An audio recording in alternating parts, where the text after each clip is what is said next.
네, 여러분 반갑습니다. 도광수 쌤입니다. 오늘 말씀드릴 것은 여섯 번째 부등식의 공리체계입니다. 그래서 먼저 정의부터 좀 하고 가겠습니다.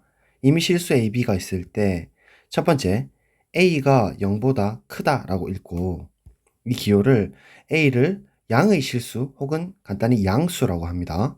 이미 잘 아시는 것이죠. 또 A가 0보다 작을 때 부등호 기호 이렇게 썼을 때 A를 음의 실수, 음수라고 합니다. 두 번째, 이게 정인데요. A 빼기 B, A 더하기 B의 여건이죠. 덧셈 여건. 얘가 0보다 클 때, 즉 양수가 될 때 우리는 A는 B보다 크다라고 정의합니다. 혹은 B는 A보다 작다라고 하고 기호로는 A가 B보다 크다 이 기호 쓰고 또는 B가 A보다 작다 이렇게 기호로 나타낼 수 있습니다. 세 번째, A 빼기 B가 0보다 작을 때 이때 우리 A는 B보다 작다 또는 B는 A보다 크다라고 하고 기호로는 이렇게 나타냅니다. 자, 이제 공리를 가도록 하겠습니다. 부등식의 순서 공리인데요. 실수 전체 집합을 R이라고 했을 때 다음의 순서 공리를 만족합니다. 그래서 이거는 우리가 직관적으로 받아들이는 사실이라고 생각하시면 됩니다. 첫 번째로 실수의 3분법이 됩니다. 임의로 실수를 던졌을 때 우리 부등식 정의로부터 양 혹은 0 혹은 밖에 일어나지 않는다. 그 세 개 중에 꼭 하나밖에 없다라는 의미입니다. 즉 A가 0보다 크다 양수거나 배타적 또는으로 V에다가 밑에 줄을 하나 긋습니다. A가 0 혹은 배타적으로 0보다 작다, 음수다 이렇게. 그래서 세 개 중에 꼭 한 개 일어난다. 실수의 3분법. 두 번째, 양수의 보존성이라고 이름 붙여봤는데요. A, B가 둘 다 양수일 때 덧셈도 양수가 됩니다. 그리고 곱셈도 양수가 됩니다. 양수끼리의 합과 양수끼리의 곱은 항상 양수를 보존한다. 이거 우리 중학교 때 많이 봤던 성질이었어요. 이걸 공리로 직관적으로 자명한 사실로 받아들이고 지금부터 여러 가지 내용들을 증명해 나갈까 합니다. 여기까지 기억을 잘 해주시고 다 기본 성질 가도록 하겠습니다. 이미 A, B, C, D를 실수로 들고 왔을 때 정리 첫 번째, 원래는 공리로서 쓰이던 내용인데 제가 정리로 돌렸습니다. 첫 번째 정리는 아주 중요하고 A가 B보다 작으면 이미 실수 C에 관계없이 똑같이 C를 더하면 부등호가 그대로 유지합니다. 즉 B 플러스 C가 A 플러스 C보다 크다. 자, 증명을 해보겠습니다. 일단 B가 A보다 크면 정의로부터 B 빼기 A가 양수다. 이게 정의였잖아요. 근데 우리 실수의 성질로부터 B 빼기 A 있는 상태에서 플러스 C 마이너스 C를 적절히 교환 결합을 해가지고 여거는 개념으로 C랑 마이너스 C를 0으로 만들어줄 수가 있죠. 이건 실수 성질 다 했고 그럼 괄호 안에끼리를 우리 양수로 즉 뺄셈의 부등식의 정의를 살펴보면 A 플러스 C가 B 플러스 C보다 작다가 되니까 바로 증명이 끝납니다. 자, 정리 두 번째. A가 0보다 크면 마이너스 A는 0보다 작다. 즉 A가 양수면 마이너스 A는 음수다. 반대로 A가 음수면 마이너스 A는 양수다. 아주 우리 잘 쓰고 있죠. 유명한 정리고. 그래서 증명을 이제 우리 세심하게 해보면 A가 양수라고 하겠습니다. 그러면 A가 양수인 상태에서 똑같이 정리 1번을 써가지고 마이너스 A란 거를 C처럼 보고 똑같이 더해도 부등호 방향이 그대로죠. 근데 A 더하기 마이너스 A는 우리 실수 성질로 0이고 0 플러스 마이너스 A는 0이 항등원인 탓에 마이너스 A이기 때문에 고로 0이 마이너스 A보다 크다가 되니까 음수가 됩니다. 자, 두 번째 내용도 A가 음수라고 하면 정리 첫 번째에 의해 가지고 일단 똑같이 어떤 수를 이렇게 더해도 되는데 이 수를 우리가 마이너스 A 이렇게 더해도 부동방향 그대로 온 게 정리 1번이었습니다. 그래서 좌변은 0이고 우변은 마이너스 A니까 결국 증명이 됐습니다. 자, 정리 3번. B가 A보다 크면 마이너스를 곱하면 부동방향 바뀐다. 이렇게 우리가 외우고 있잖아요. 마이너스 b가 마이너스 a보다는 작아진다. 이렇게 역접이 되는 상황인데 증명을 우리 정의와 공리만 써서 해보면 b가 a보다 크다라고 하겠습니다. 그럼 이 상태에서 우리 또 정리 1번을 쓸 건데 똑같이 뭔가를 더해주면 부동방향 성립을 하죠. 누구를 해주냐면 알다시피 마이너스 a 더하기 마이너스 b로 똑같이 깜빡깜빡 c를 더해줍니다. 그러면 결합 교환을 적절히 쓰고 항등원 영어를 쓰게 되면 좌변은 0 플러스 마이너스 b, 즉 마이너스 b만 남고 우변은 마이너스 a만 남죠. 실제로 이렇게 우리 소거가 돼가지고 이렇게 날아가는 것처럼 보인다, 그죠? 그래서 남는 게 마이너스 b가 마이너스 a보다 작다가 성립을 합니다. 그래서 여기까지 정리 3번입니다. 자, 정리 4번. 일종의 3단 논법이라 할 수 있습니다. b가 a보다 크고 c가 b보다 크면 당연히 c가 a보다 크다. 자, 세심하게 증명을 해봅시다. 일단 정의를 쓰게 되면 가정을 이렇게 뒀을 때 b 빼기 a가 양수고 c 빼기 b가 양수다. 이게 부등식 정의였습니다. 그죠? 그리고 공리 두 번째 양수 보존성에 의하면 두 개를 합해도 맞죠? 가로 2번에 의하면 양수가 된다. 양수끼리 더한 거는 양수를 보존한다. 그리고 실수의 성질을 사용해서 결합을 그리고 항등원 영원을 쓰게 되면 결국 남는 게 c 빼기 a가 되는 거죠. 그래서 c 빼기 a가 양수가 되는 것이고 다시 부등식 정의로 돌리면 c가 a보다 크다가 되니까 증명이 됐습니다. 그죠? 정리 5번. 비슷하게 이제 똑같이 b가 a보다 크고 그 다음 d가 c보다 크면 이 왼쪽에 있는 녀석끼리 더하고 오른쪽에 있는 녀석끼리 더하면 그 크기 순서도 유지를 하겠죠. 즉 왼쪽에 있는 a 더하기 c랑 b 더하기 d를 비교해보면 b 더하기 d가 더 클 것이다. 우리 많이 쓰는 부등식 성질인데 역시나 정의대로 갑니다. 무조건. 그래서 b-a가 양수고 d-c가 양수다.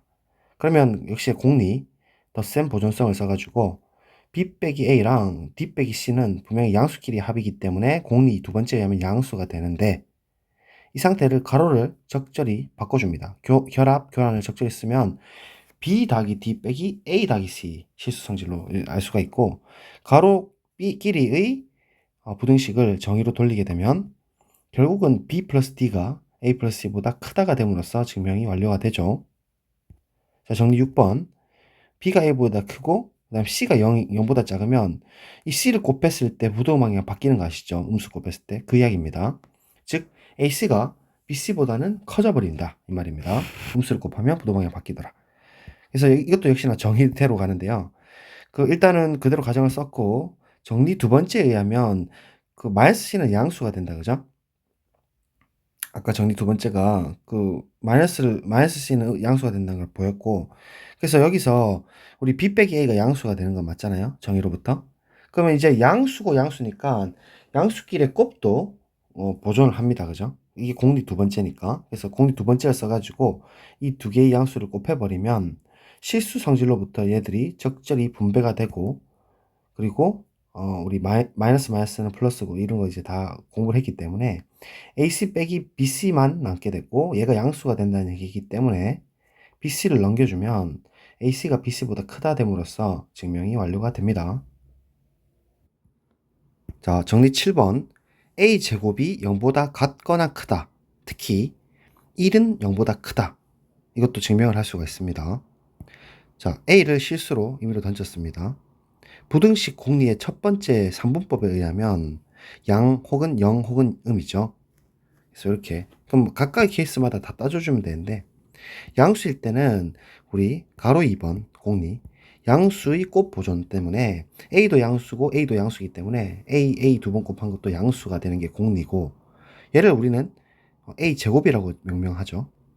그래서 A제곱이 양수가 되기 때문에 당연히 0보다 같거나 크게 되어서 일단 첫 번째 성립을 했습니다. 자, 두 번째 A가 0이면 우리 A제곱이라는 것은 A 곱하기 A인데 그죠? 그러면 A 곱하기 0은 우리가 항상 0이었던 걸 실수해서 보였었잖아요. 그렇기 때문에 0 곱하기 0도 당연히 0이고 따라서 A제곱은 0보다 같거나 크다는 말도 사실이 되는 거죠. 0이니까.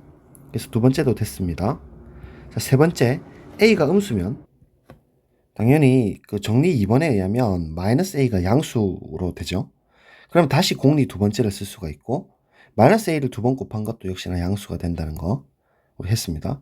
근데 마마는 플러스 된다는 것도 실수해서 우리 성질로 증명했기 때문에 마이너스 a의 제곱은 고로 a 제곱과 동일해집니다. 따라서 0보다 크기 때문에 0보다 같거나 큰 것도 당연히 성립하고 1, 2, 3번에 의해서 a 제곱은 분명히 0보다 같거나 큽니다. 그래서 임의의 실수를 제곱하게 되면 항상 0보다 같거나 크다. 이거 엄청 유명한 성질인데 우리는 이제 증명을 했습니다. 특히나 a가 1일 때 한번 살펴보시면 결국 1제곱이 0보다 같거나 크단데요. 그죠? 근데 1제곱은 어차피 1 곱하기 1이고 1은 항등원이라서 1이지 않습니까? 그런데 실수의 성질 중에서 1과 0은 절대로 같을 수가 없습니다. 그러니까 1과 0은 다르기 때문에 따라서 1은 0보다 완전히 커야 돼요. 그래서 증명이 끝납니다. 1과 0이 만약 같다면 실수 집합은 0집합 하나밖에 없습니다. 단집합이에요. 자, 이번에는 정리 8번. 이것도 중요한 성질이죠. A가 양수면 A의 곱셈 여건, 즉 A분의 1은 부호가 어떻게 됩니까? 그렇죠. 양수죠. 이것도 증명이 가능한데요. 오랜만에 우리 명제에서 배웠던 기류법을 한번 써볼게요. 즉, 명제를 부정하겠습니다. 그럼 이 명제를 부정하면 P이면 Q다 꼴이죠.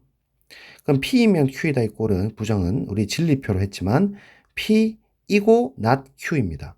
즉, A가 0보다 크지만 해도 됩니다. 크고 이 녀석 결론이 아니다가 되기 때문에 0보다 A분의 1이 같거나 작다. 부정이기 때문에 이렇게 돼야 되겠죠.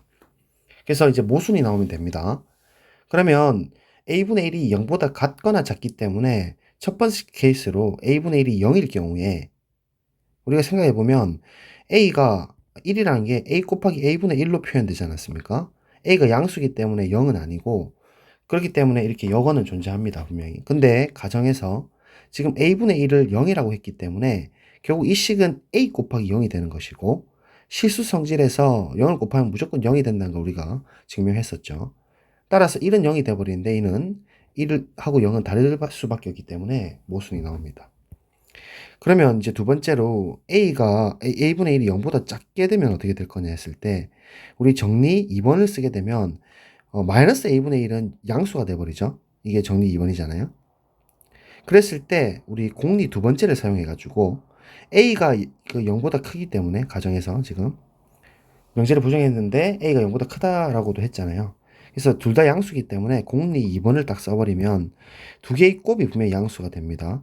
근데 얘는 실수의 성질을 쓰게 되면 A분의 1과 A의 곱은 분명히 1이고 여기 마이너스 있기 때문에 마이너스 1이 됩니다. 즉 1의 여건인 거죠. 자, 그랬을 때 정리 2번을 다시 쓰게 되면 그 마이너스 1의 마이너스는 음수가 된다는 소리잖아요. 근데 실수 성질에서 마는 플러스 된다고 증명했으니까 1이에요. 즉 0보다 1이 작다가 돼버리는데 엄격하게 하자면 0은 0보다 같거나 크니까 즉 1은 0보다 같거나 작게 되는데 이 명제에 정확하게 부정이 되는 거죠. 우리가 왜냐면 정리 7번에서 1은 0보다 크다라고 했거든요. 이 명제의 완벽하게 반대 형태죠.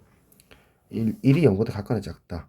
와 이제 상충이 되니까 false가 나오고 따라서 기류법에 의해서 원명제가 참이 되어버립니다. 즉 A가 0보다 크면 A분의 1은 0보다 크다 함으로써 증명을 바로 마칠 수가 있습니다. 오랜만에 기류법 써봤고요. 이 내용도 중요하고 그 다음에 이거 암기도 하셔야 되죠. 당연히. 네, 정리 9번도 부등식의 중요한 성질입니다. 0보다 A가 크고 A보다 B가 큽니다. 그러면 역수를 취했을 때 A분의 1이 제일 크고 B분의 1이 그 다음 크고 0보다는 근데 큽니다. 이것도 많이 본 적 있죠. 이렇게 딱 두었을 때 첫 번째로 부등식 정의 쓰면 B 빼기 A가 양수인 거. 그 다음에 둘 다 A하고 B 둘 다 지금 양수이기 때문에 우리 공리 2번 양수의 곱셈 보존 쓰게 되면 결국은 AB가 양수가 됩니다. 자, 그랬을 때 아까 정리 8번에 의하면 AB라는 양수의 역수도 양수가 되죠. 즉 AB의 역수, 그러니까 곱셈에 대한 여건이 양수가 된다는 게 정리 8번이었고 그러면 B 빼기 A도 양수고 AB분의 1도 양수이기 때문에 두 개의 곱이 가로 2번 공리에 의하면 양수가 돼야 됩니다. 실수 성질로부터 분배 법칙과 결합 법칙 그리고 항등원 1 이런 것들 적절히 섞었으면 약분 되는 것처럼 보이기 때문에 결국 그 부등식 정의로부터 a분의 1이 b분의 1보다 크다가 됩니다. 또한 지금 b가 양수이기 때문에 다시 정리 8번을 적용하면 b분의 1은 양수가 돼야 된다고 정리 8번에서 이야기했으니까 고로 정리가 성립을 합니다. 자, 10번 b가 a보다 큽니다. 그러면 이 사이에 있는 어떤 수를 잡아낼 수 있는데요. 뭐 여러분이 예상했다시피 평균으로 잡아내면 됩니다. 그래서 a 플러스 b의 2분의 1이 이 사이에 있다. 이것도 유명한 실수 조밀성이죠.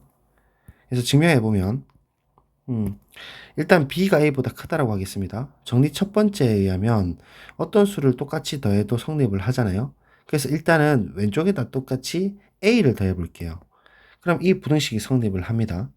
또한 이제 이 상태에서 똑같이 b를 한번 더해 보면 역시나 a 플러스 b가 b보다 b 플러스 b가 더 크다 되니까 결국은 동시 더하게 되면 이렇게 된다는 거죠.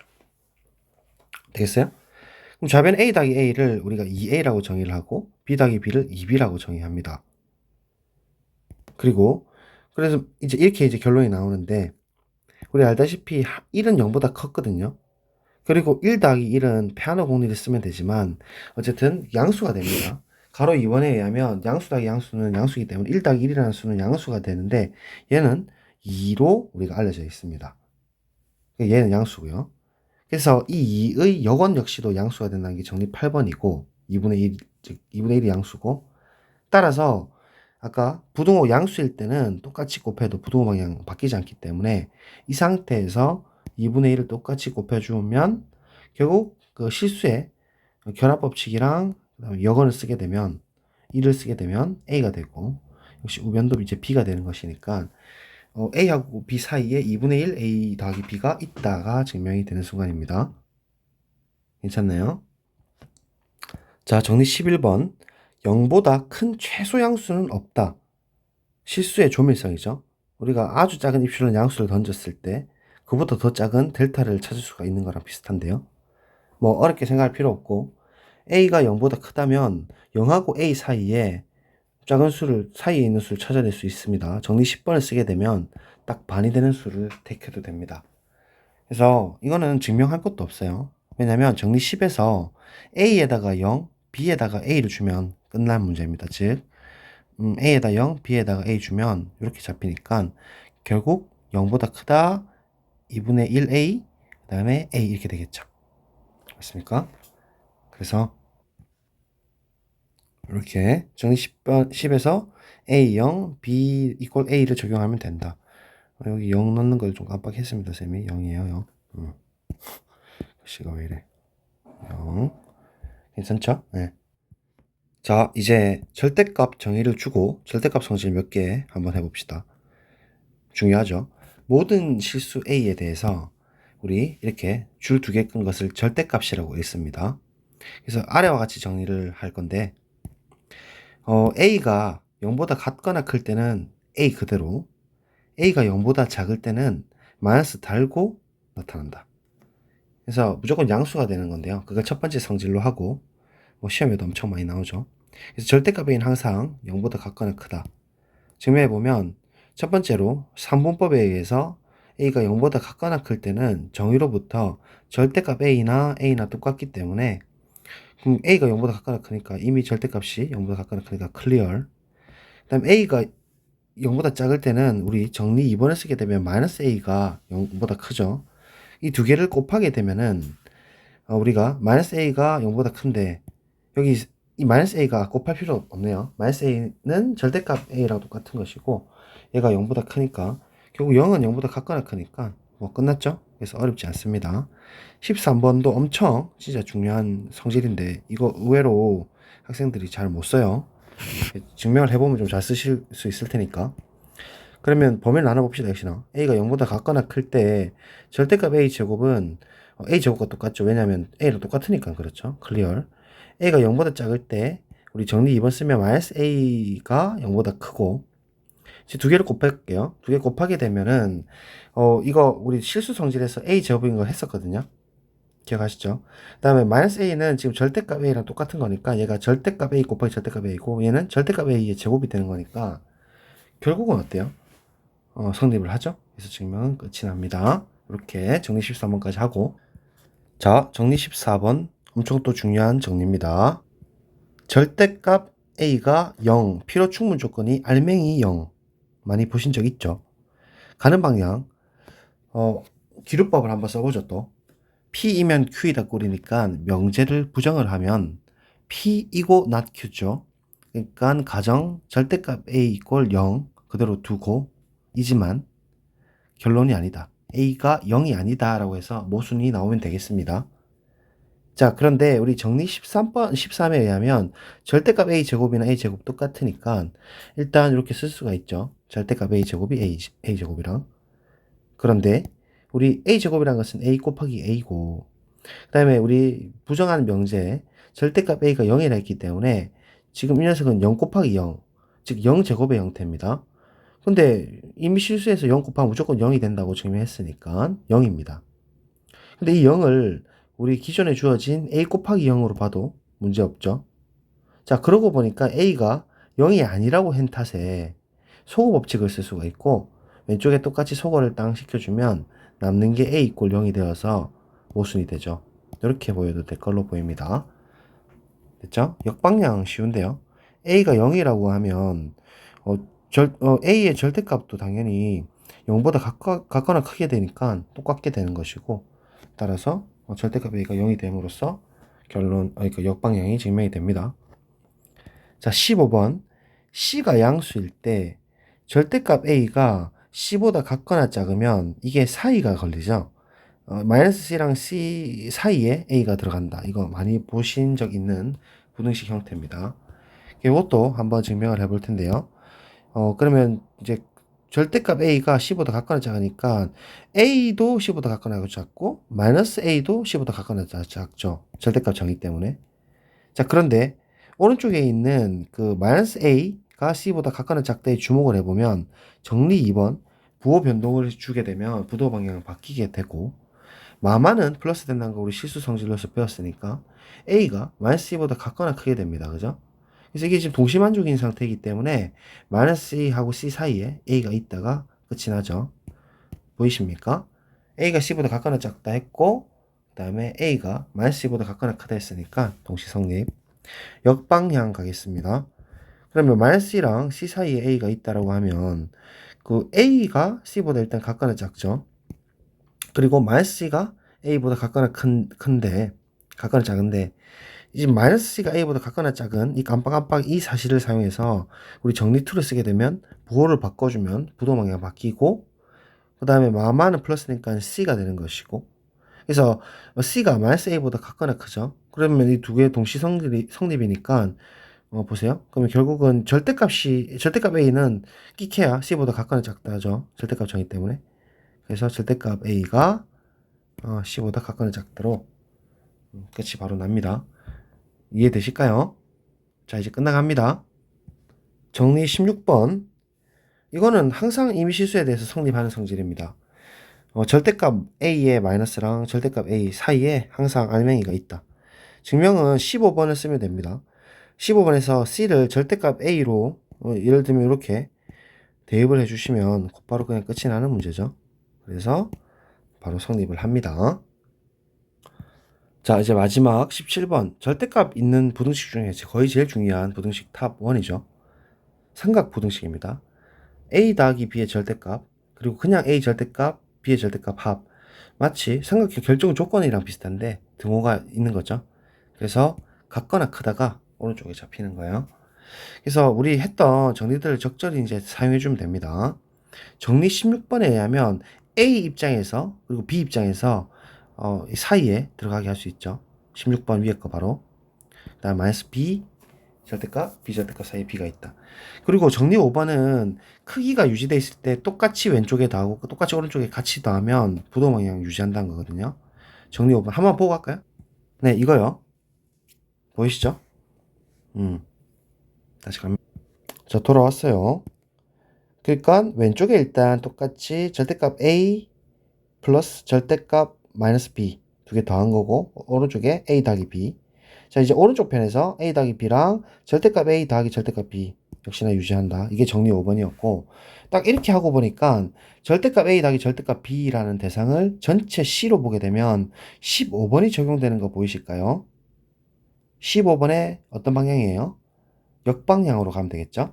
그래서 정리 15번에 역방향을 쓰게 되면은 결국 알맹이에 있는 절대값 A 더하기 B가 우리 C에 해당되는 절대값 A 더하기 절대값 B보다 같거나 작다가 됨으로써 증명이 맞춰진다. 그래서 뭐 아주 기본적인 부등식 성질만 증명을 해봤는데 실제로 제가 지금 증명하면서 느끼지만 정말로 뭐 수능이든 모의평가든 혹은 대학 시험이든 정말 부등식이 핵심적인 내용들이 지금 다 담겨 있다. 그죠? 그래서 이것도 한번 이렇게 지금 제대로 볼 때 한번 보는 게 장기 기억 속으로 또 이 부등식의 진정한 의미를 좀 이해하실 수 있을 것 같아요. 그래서 여기까지 하도록 하겠습니다. 저는 요 내용은 뭐 요번에 한번 논문으로 써볼까 생각하고 있어요. 고생하셨습니다. 다음에 또 만나요. 안녕.